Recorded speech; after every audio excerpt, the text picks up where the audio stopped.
لایا، دین لایا، اسلام لایا، کس لیے؟ کہ ہمیں جنت مل جائے۔ پہلے تھوڑا سا یہ بتا دوں کہ دائی حلیمہ سے جو سوال کیا کہ نبی تیری گود میں کھیلا ہے، تیرا دودھ پیا ہے، اس نبی کا بدن، اس نبی کا جسم کیسا تھا؟ اے حلیمہ تجھے محمد کیسا لگتا تھا؟ اب دائی حلیمہ کا جواب سنیں کیا فرماتی۔ دائی حلیمہ بولی لے کے یہ بلیاں، دائی حلیمہ، دائی حلیمہ بولی لے کے یہ بلیاں، دائی حلیمہ۔ ویسے تو مجھے یہ شعر و شاعری کرتے ہوئے شرم آتی ہے کہ بڑے بڑے شاعر ماشاءاللہ پیچھے بیٹھے ہیں، اپنی آواز میں مجھے توہین کرنی اور تو کچھ نہیں، لیکن تھوڑا سا پیغام دائی حلیمہ کا آپ تک پہنچا ہی دیتا ہوں۔ میں شاعروں سے معذرت چاہوں گا، آپ کے سامنے ہم شرمندہ ہیں، آپ جوان بھی ہیں، آپ کی آواز بھی اچھی ہے، ہم آپ کا مقابلہ نہیں کر سکتے۔ یہ تو آپ کو دیکھ کر تھوڑی سی امنگ اٹھتی ہے، ہمارا بھی جی چاہتا ہے تھوڑا سا ہم بھی گنگنائیں۔ دائی حلیمہ بولی لے کے یہ بلیاں، دائی حلیمہ بولی لے کے یہ بلیاں، دائی حلیمہ۔ کیا بولی؟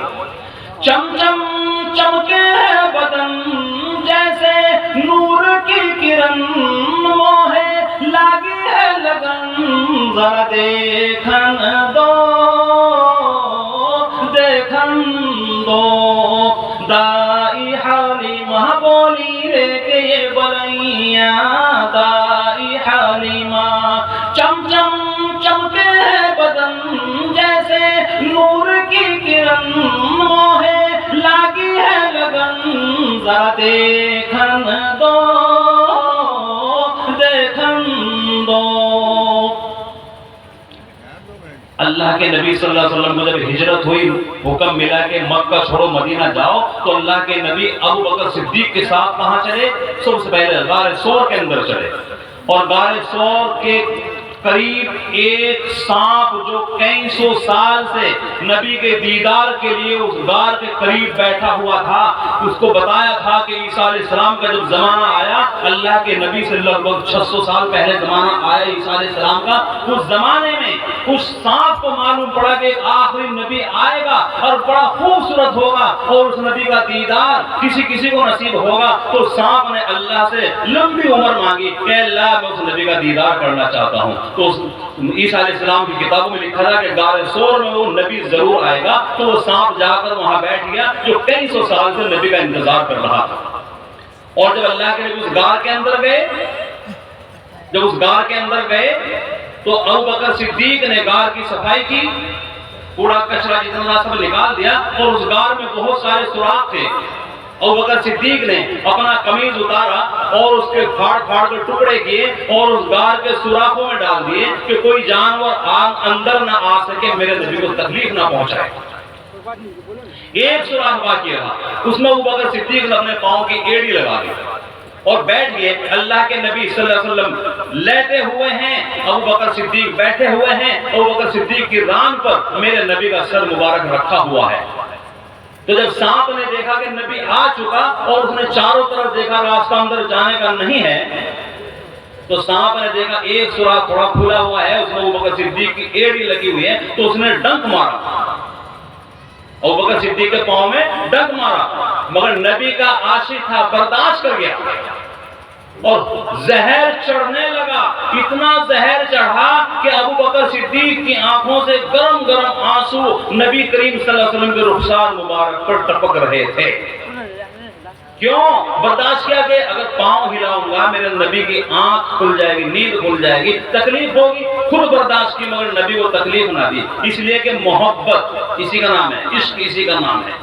اسی لیے کہا محبت میں کبھی ایسا زمانہ بھی گزرتا ہے، محبت میں کبھی ایسا زمانہ بھی گزرتا ہے، زباں خاموش رہتی ہے کہ دل تو روتا رہتا ہے، محبت میں کبھی ایسا زمانہ بھی گزرتا ہے، زباں خاموش رہتی ایسی ہے کہ دل تو روتا رہتا ہے۔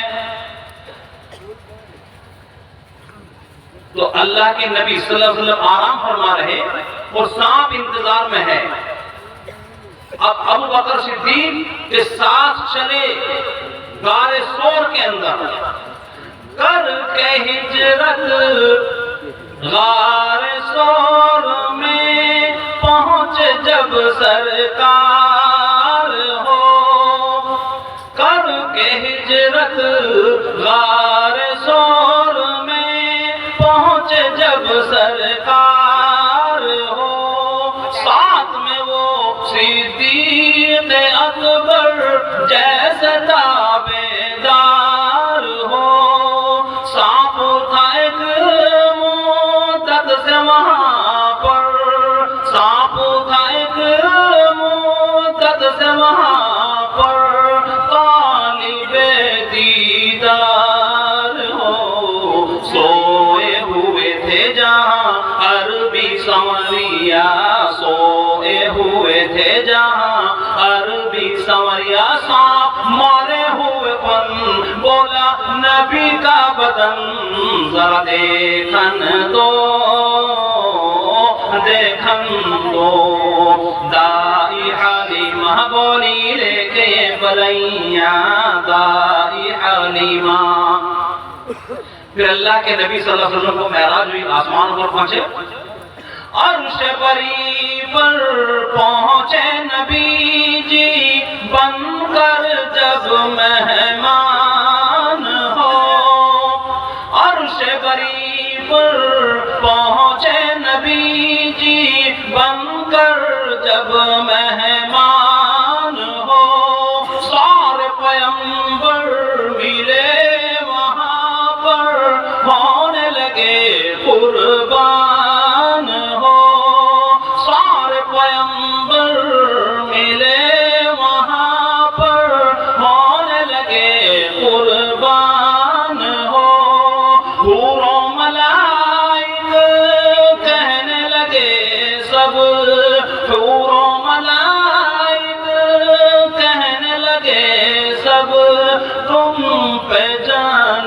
نثار ہو، شاہ مدینہ ہے یہ عربی سنوریا، شاہ مدینہ ہے یہ عربی سنوریا، یہ ہے نبی جی ہمار، یہ ہے نبی جی ہمار، یہ ہے رفو رف سوار، ذرا دیکھن دو، دیکھن دو، دائی حلیمہ بولی لے کے بلیاں، دائی حلیمہ۔ آخری مصرع سے آ رہا ہوں، پھر ہم بات ختم کرتے ہیں، کیونکہ میرے بعد اور بھی مقرر حضرات تشریف فرما ہے، سبھی کا سننا۔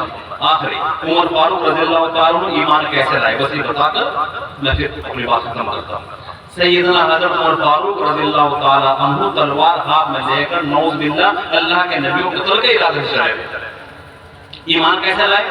کرنے قتل چلے تھے عمر اور ہاتھ میں تھی تلوار ہو، کرنے قتل چلے تھے عمر اور ہاتھ میں تھی تلوار ہو، کھلا دروازہ آئے عمر کے سامنے جب سرکار ہو، کھلا دروازہ آئے عمر کے سامنے جب سرکار ہو، بولے عمر یا شاہد عالم آپ جان نثار ہو، کلمہ پڑھا دو میں عربی سنوریا، کلمہ پڑھا دو مجھے عربی سنوریا،